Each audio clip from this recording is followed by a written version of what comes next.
Na-encounter na ko first si FPRRD kay katong tungod sa tungod atong 7 years old ko nga nagkasakit ko og cancer, leukemia.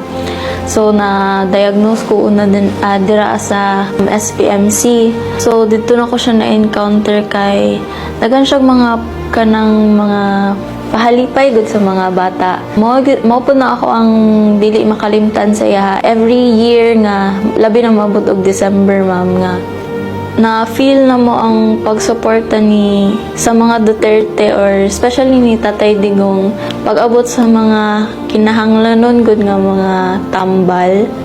Napoy mga assistance, cash assistance nga kanang gikan sa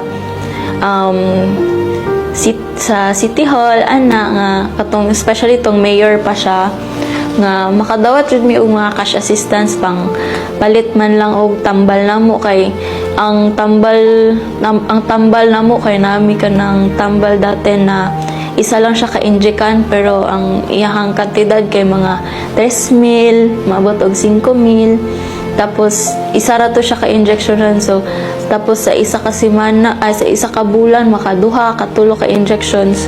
So dili jud siya kayanon especially sa amo ang kanang minimum wage lang ang sweldo sa ako ang ginikanan niya. Akong papa lang pa jud ang nagatrabaho niya kay nasa Manila kay akong papa is military man, so dili siya kauli niya. Siya lang ang naga-support sa mua. Kato nga time nangayo ko tabang pinaagi ni Doc May Dalendo nga head sa Children's with Cancer Institute sa SPMC na mapaskwela ko na chef. Tapos ako pag yung dream school ko na paskwela ni Duterte sa San Pedro. So dito po nakadawat ko pinagi sa tabang sa mga Duterte po.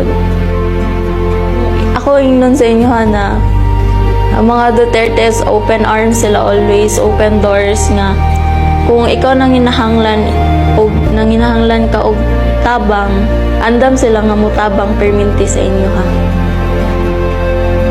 Ako si Nemia Paclibar, usa ka cancer survivor.